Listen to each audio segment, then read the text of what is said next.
teman-teman sekalian, isbal itu hadisnya sangat banyak sekali. Kemudian kalau antum kumpulkan, kemudian dianalisis, pertama apa itu isbal? Kan? Apa itu isbal? Apa itu isbal? Isbal itu sederhananya adalah melebihkan pakaian di bawah mata kakinya. Disebut orangnya disebut dengan musbil. Orangnya disebut dengan musbil. Pertama kita sepakati dulu bahwa hadis yang dipersoalkan tentang orang yang isbal. Berarti orang yang tidak isbal nggak ada masalah. Jelas di sini? Karena hadisnya mempersoalkan orang yang isbal. Jadi orang yang tidak isbal tidak ada masalah. Jadi Nabi aja tidak mempersoalkan orang yang tidak isbal, yang celananya di atas mata kakinya. Itu tidak dipersoalkan oleh Nabi. Jadi kalau sekarang ada orang mempersoalkan, ada siapa? Nabi aja nggak mempersoalkan, masa Anda mempersoalkan? Jelas ya? Jadi yang tidak isbal itu tidak ada masalah dalam hadis. Yang isbal baru ada masalah. Jelas? Ini terbalik ya. Kalau perempuan mesti isbal, Bu. Mesti isbal. Awas hati-hati, laki-laki tidak isbal. Jangan kebalik. Ya, laki-lakinya kemudian misalnya ada persoalan, perempuannya malah pada nggak isbal. Dan ketinggian isbalnya melebihi laki-laki. Itu sangat fatal. Dan nggak usah dibayangin, awas. Ya. Baik. Pelan-pelan. Waliyahzubillah ya. Waliyahzubillah. Kita kembalikan. Sekarang sepakat dulu sampai sini. Sepakat ya. Jadi kalau yang tidak isbal tidak ada masalah. Yang isbal ada masalah. Cuma masalahnya di mana? Itu dia dulu. Harus sepakati dulu masalahnya apa dan di mana masalahnya. Baik, dan kapan terjadi masalah itu? Baik. Hadis-hadis sampai kepada kita. Ada di Abu Daud kemudian bagian pertama ya nomor 187. Teman-teman sekalian di hadis pertama. Satu kali saya persingkat saja. Nabi SAW sedang duduk dengan para sahabat. Tiba-tiba lewat seseorang. Ketika lewat seseorang ini Nabi mengatakan, lihat kalimatnya. Nabi mengatakan di makna beliau sampaikan orang yang pakaiannya melebihi batas mata kakinya. Lihat, maka tempatnya di neraka. Famaq'aduhu fin-nar, tempatnya di neraka. Orang yang pakaiannya melebihi batas mata kakinya, tempatnya di neraka kata Nabi. Jelas ini? Belum, karena belum selesai kalimatnya. Baik, bagaimana Anda bisa jelas kan? Baik. Di sini kemudian Abu Bakar langsung berkata, ya Rasulullah, bagaimana dengan saya? Bagaimana dengan saya? Karena izar saya, izar itu sarung, ya, sarung saya, pakaian saya juga melebihi mata kaki. Kata Nabi, kamu tidak termasuk dalam ini. Lihat kalimatnya, ya, lihat kalimatnya. Abu Bakar mengenakan pakaian melebihi batas kakinya. Jadi Abu Bakar itu isbal juga di sini. Jelas di sini? Karena beliau merasa beliau ini kurus, kan? Kemudian sering turun tuh sarungnya, melebihi batas mata kakinya. Ya, rahmatullah. Poinnya beliau isbal. Ya, sementara ada orang lewat tadi, kemudian pakaiannya melebihi batas mata kaki, keluar kalimat Nabi tadi. Teman-teman sekalian, pertama yang harus dibaca keadaan isbal sebelumnya sudah ada. Orang-orang menggunakan pakaian sebagian melebihi batas mata kakinya sudah ada. Cuma Nabi tidak pernah mengeluarkan kalimat. Ketika orang tadi lewat, baru keluar kalimat tadi. Jelas sampai sini? Baik, kemudian setelah itu Abu Bakar mengklarifikasi, apakah yang dimaksud ini isbal mutlak atau isbal tertentu? Karena saya pun isbal ini, ada masalah di saya. Dan selama ini Nabi nggak pernah menegur. Begitu orang itu lewat, kemudian dikomentari dengan kalimat tadi. Apa yang dimaksudkan oleh Nabi? Nah, dari sini sesungguhnya ketika hadir kalimat-kalimat tadi, sahabat-sahabat senior di samping masih ada yang junior. Namanya Abdullah bin Umar. Ya, Abdullah bin Umar radhiyallahu ta'ala anhuma itu masih kecil. Maka disampaikanlah kepada beliau ini oleh Nabi SAW dengan kalimat bahasa yang dipahami. Kan anak-anak biasanya belum paham bahasa kiasan ya, bahasa tinggi gitu ya. Nah, yang 5 tahun, yang 4 tahun dipanggil sini, kamu jangan panjang tangan ya, tangan kok kamu nggak panjang kok ya. Nah, yang dia pahami bahasa real saja.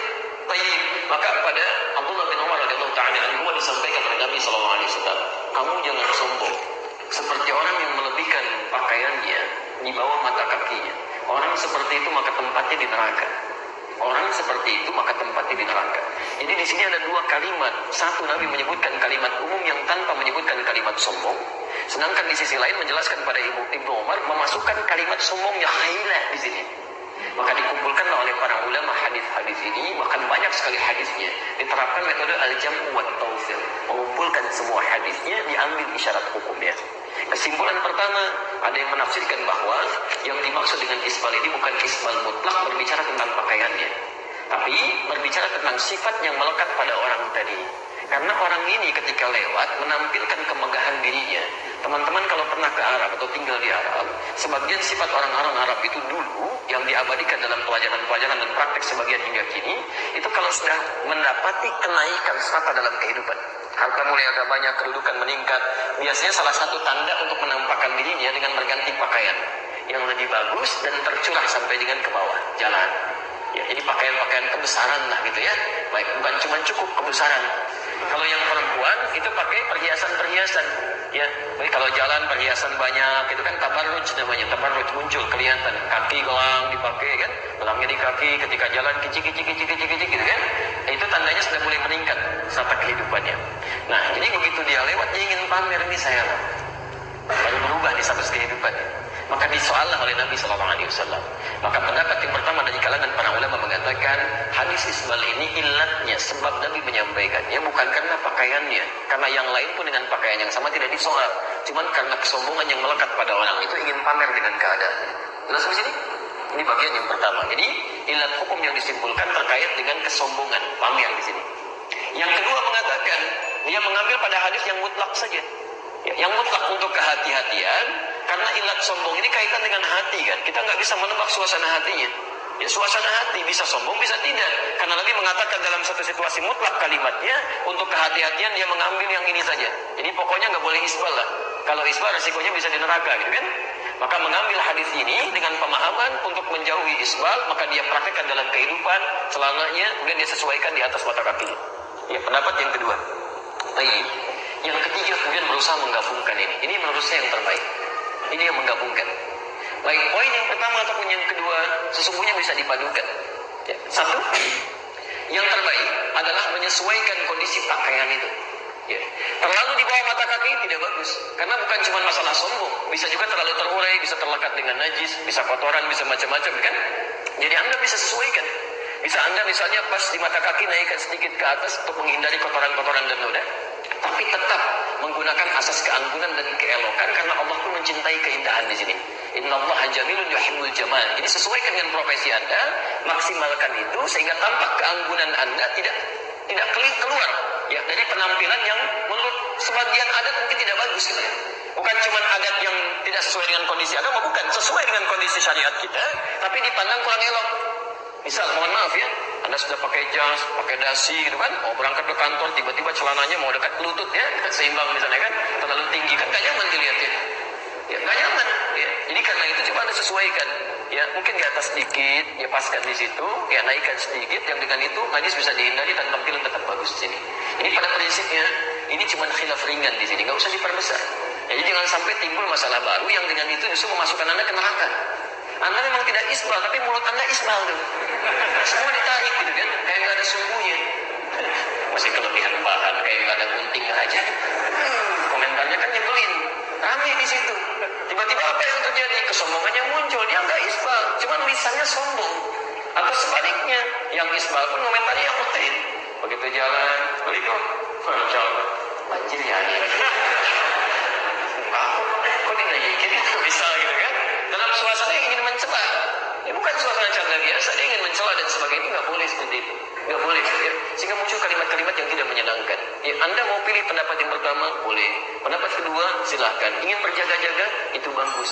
Yang paling penting adalah jaga diri kita di hadapan Allah Subhanahu Wa Taala. Jelas di sini? Baik. Nanti insya Allah saya coba tuliskan itu dengan lengkap. Ya, kalau bisa nanti jadi buku, saya coba usahakan nanti untuk bisa tuliskan ini dengan dalil-dalilnya. Jadi dalil utuh saya sampaikan.